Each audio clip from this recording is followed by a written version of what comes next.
Peace, fam. Let's get right into what it is we want to talk about today, the tip of the day. Before we get into that tip of the day, I'm going to talk about, or I'm going to share with you what we'll be doing a little bit later. We'll be doing in this next video that's coming up, we'll be doing calories in, calories out, guys. Types of calories, regulation of hormones. We're going to break down which one of these is the most important and which one of these or combination of these is going to bring about the result, specifically the result we're looking for when it comes to removing that fat from the belly. I'm seeking that result. I ran into some new information. I'm trying some new techniques, adding and tweaking things that I've been doing to see if I'm able to get this stuff up off of me. It used to be easy when I was younger. It's not coming off like it was when I was younger.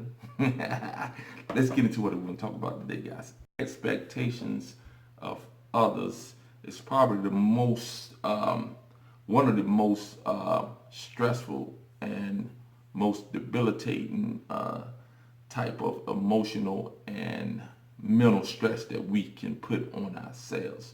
We have to step back, guys. We have to really start to limit what it is that we expect out of others as regards what it is that we want them to do or that we feel we need for them to do. The only thing that we need in expectation of others is that they not interfere with our physical, they not interfere with our emotional, and they not interfere with our financial well-being. That's the only thing that we need. Now, those other things that we want them to do, that is expectations that you have projected on others, and in turn, it causes internal discomfort in yourself and stress, mentally and emotional stress. So we have to move beyond these expectations of what we want individuals to do. It's all right to have an expectation, but at the end of the day, the only expectations we need from others is that they not interfere with our physical well-being, our financial well-being, and deliberately try to sabotage our emotional well-being. All those other things are wants, and those wants can be fulfilled, and that's a beautiful thing if it does, but we have to be able to separate the two. All right, we'll move on into the next video. Peace.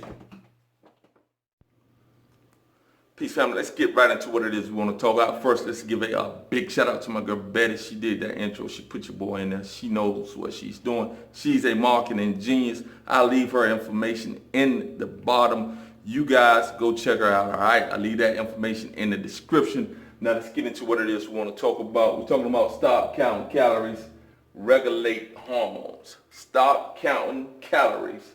Let's regulate hormones. Let's talk about the type of calories and their impact on the hormones and what this does as it regards the burning of fat, particularly and specifically in the abdominal region. Something that I'm working towards on a daily basis, something that I know that many of you guys are attempting and hoping to be able to accomplish.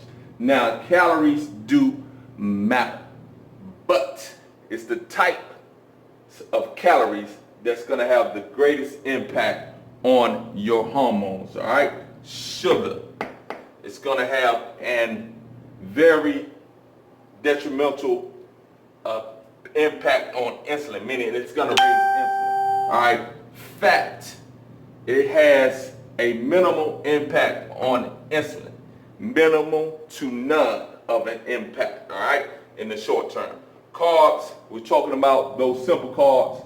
It's going to have similar impact to what that sugar is having on insulin. Protein, it has a moderate impact on insulin. So for those of you who think that you're consuming protein and it's not affecting insulin, you are wrong, all right? It does affect insulin, only in a moderate way, all right?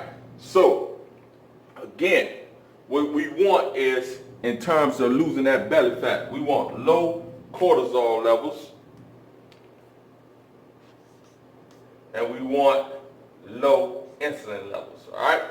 So if you are fasting, then we want to make sure that the cortisol levels remain low and insulin levels remain low, especially when we break the fast, all right, guys?